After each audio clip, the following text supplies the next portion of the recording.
आजकल इंटरव्यू देते हैं, तो एक इंटरव्यू में कहा उसने कहा इमरान खान बड़ा खतरनाक था पाकिस्तान के लिए, शायद इसलिए उसने हटाया और इनको ले आया। तो मैं उससे पूछता हूं कि आज जरा मुझे ये सिर्फ इन सवालों का जवाब दे दे कि आज, पहले मैं तेल पे आता हूं, आज दुनिया की आलमी मार्केट के अंदर जो तेल बिक रहा है वो $70 से $75 इस पे तेल बिक रहा है। हमारे दौर में $110 से $115 पे था। अब मुझे यह बताएं कि हम तो 150 रुपए लीटर डीजल और पेट्रोल तकरीबन 150 रुपए का बेच रहे थे, आज क्या हो गया है? आज हो रहा है कि 293 रुपए का डीजल और 272 रुपए का पेट्रोल, तो दुनिया में तो तेल तकरीबन आधा हो गया है। तो हमें यह समझाएं कि आटा भी उस्मानों पे। आज जो पाकिस्तान की जो हर हफ्ते वीक ऑन वीक जो कहते हैं एसपीआई जो महंगाई है वो 47% पे पहुंच गई है। सारे पाकिस्तान के महंगाई के रिकॉर्ड टूट गए। हिंदुस्तान, जब हमारी हुकूमत थी तो हिंदुस्तान में महंगाई 5.5% थी, पाकिस्तान में 10% के करीब थी। तो आज ये बताएं कि हिंदुस्तान में तो महंगाई गई है 6.5% और पाकिस्तान में पहुंच गई है 31%। 3 गुना ज्यादा महंगाई हो गई है। तो लोगों से पूछे, तनख्वाहदार से पूछे कि उनके ऊपर क्या हुआ। हम जब थे डॉलर, पिछली मार्च में जब इन्होंने नो कॉन्फिडेंस किया था तो डॉलर कितना था? 178 रुपए का। आज पहुंच गया 283 रुपए का। यानी अगर आपके बैंक में पिछली मार्च अप्रैल में आपका 100 रुपया था तो वो 65 रुपया रह गया है। वो जो 100 रुपया था वो सिर्फ आज 65 रुपए की चीजें खरीद सकता है। तो मैं बाजवा से पूछता हूं कि मैं तो बड़ा खतरनाक था, तो ये बताएं कि ये किसको ऊपर बैठा दिया है कि पाकिस्तान घुटनों पे पहुंच गया है।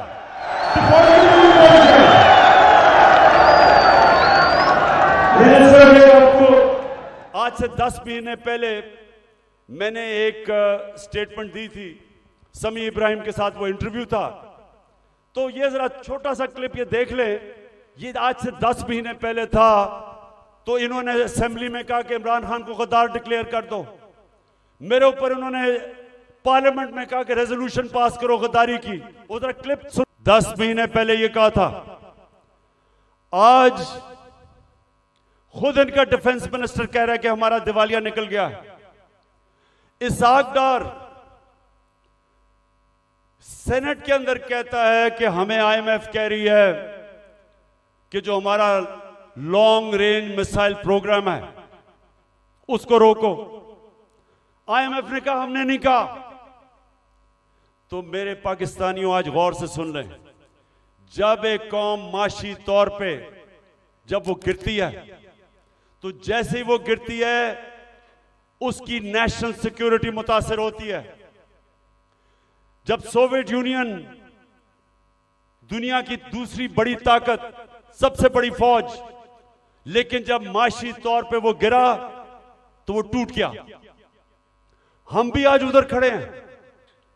अगर हमने अभी जो मैं ये अब अगली बात आपसे करना चाहता हूं कि अगर मैं अपनी एस्टैब्लिशमेंट इस सारे पाकिस्तानियों को बताना चाहता हूं कि अगर अभी हमने इस मुल्क को ना संभाला ये सबके हाथ से निकल जाएगा। मैं आज अभी आपको अपना प्रोग्राम देने लगा हूं 10 पॉइंट का कि मैं आगे कैसे हमने मुल्क को निकालना है। तो मैं उससे पहले मैं आज पाकिस्तान की एस्टैब्लिशमेंट से सवाल पूछता हूं कि मुझे यह बताएं कि यह तो वाज़ेह है आपने फैसला किया हुआ है कि इमरान खान के ऊपर लकीर डाली हुई है। हमने जी इमरान खान को जीतने नहीं देना, ये सारा ड्रामा, सब कुछ, इलेक्शन डिले, ये सारा जो मेरे घर के ऊपर वारदात, लोगों को पकड़ा जा रहा है, मकसद एक है कि इमरान खान को हमने इक्तदार में नहीं आने देना।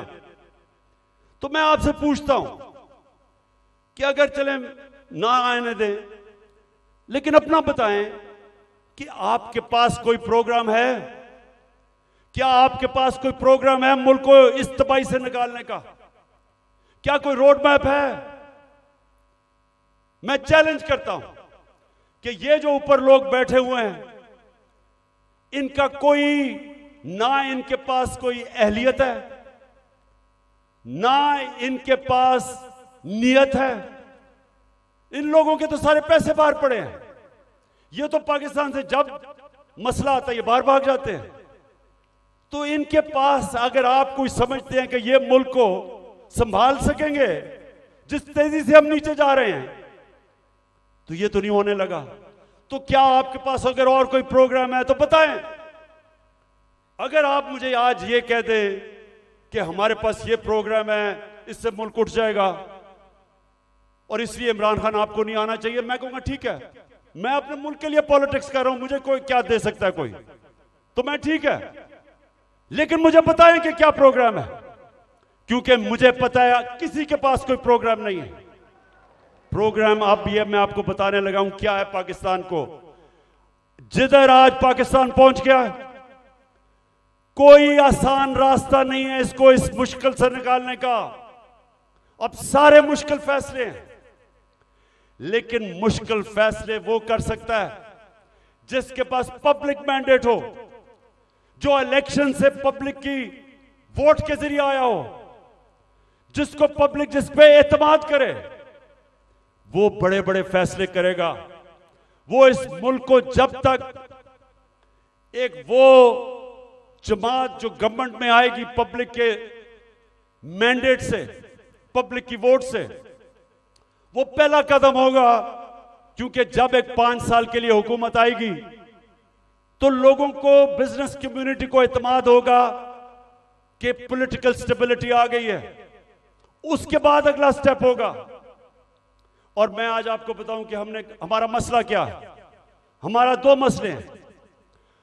हम जितने भी पैसे टैक्स से इकट्ठे करते हैं वो काफी नहीं है, हमारे खर्चे बहुत ज्यादा हैं।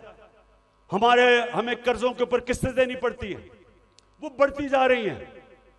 तो हमारे पास इतना पैसा नहीं है और हम शुरू ही करते हैं, हम शुरू ही होते हैं खसारे से और हमें कर्जे पे मुल्क चलाना पड़ता है। ये पहला मसला है। दूसरा मसला है कि जो डॉलर्स मुल्क में आते हैं उससे बहुत ज्यादा डॉलर्स मुल्क से बाहर जाते हैं। हमारे पास डॉलर की कमी है, जिसको करंट अकाउंट डेफिसिट कहते हैं। हमने कभी माजी में कोशिश ही नहीं की अपनी एक्सपोर्ट्स बढ़ाने की। जो भी मुल्क तरक्की किया है, ईस्ट एशिया, चाइना, सब ने अपनी एक्सपोर्ट्स बढ़ाई हैं। एक्सपोर्ट्स बढ़ाती है तो डॉलर आते हैं। हमने कभी कोशिश ही नहीं की। हमारी इंपोर्ट्स बहुत ज्यादा हैं। तो अब मैं आपको बताऊं कि ये 2 हमारे खसारे हैं। एक की वजह से रुपए पे प्रेशर पड़ता है, रुपया गिर जाता है। रुपया गिरता है, महंगाई होती है, गुर्बत होती है। और दूसरी वजह से कि हम सारा वक्त, क्योंकि हम टैक्स ही कितना नहीं इकट्ठा करते, सारा वक्त हमें मसला पड़ा रहता है